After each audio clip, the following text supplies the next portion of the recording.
Deməli yoldaşlar, bu Kerbovka mövzusu çox deməli dərin mövzu olduğu üçün, yəni budaq almaq nəyin bahasına olursa olsun bizə lazımdır da. Fikir verin, bax indi göstərirəm ki, haraları kəsmək lazımdır. Bax birinci qat bizdə gövdədə, ağacın gövdəsində bu qabıqdır, düzdürmü?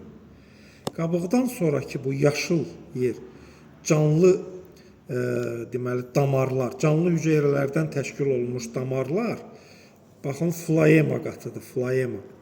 Bizə lazımdır ki, bu qatı kəsmək. Baxın, bu qatı kəsmək.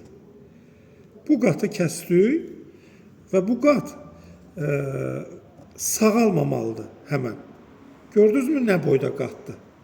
Bu qatdan sonra gəlir artıq kambi qatı.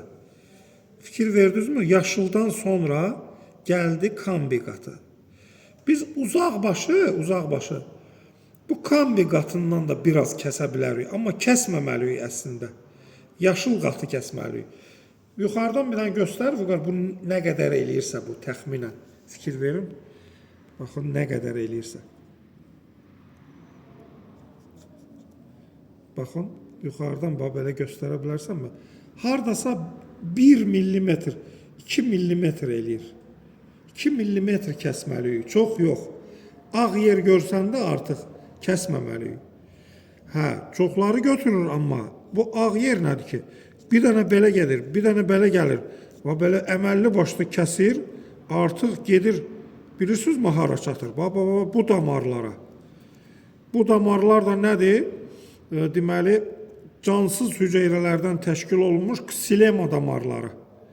Ksilema damarlarını kəsmək lazım deyil. Çünki o bizə lazım olan təbii sitakininlər ksilema damarları vasitəsilə gəlir. Bax, bu yan tomurcuqlara.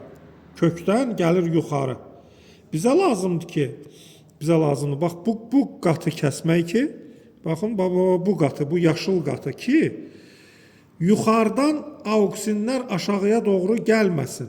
Bax, bizə bunu kəsmək lazımdır. Bu tumurcuğa auksin gəlməsin. Auksin gələndə bu tumurcuqda auksin dominantlıq təşkil edir. Nəyin üzərində? Sitakininin üzərində. Ona görə yan tumurcuqlar vermir budaq.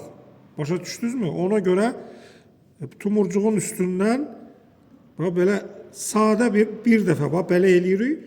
Əgər istəyirsinizsə ki, 100%li nəticə alsın, onun üstündən bir dənə də belə eləyirik. Buna deyirlər dvaynayə kerbovka, ikili kerbovka.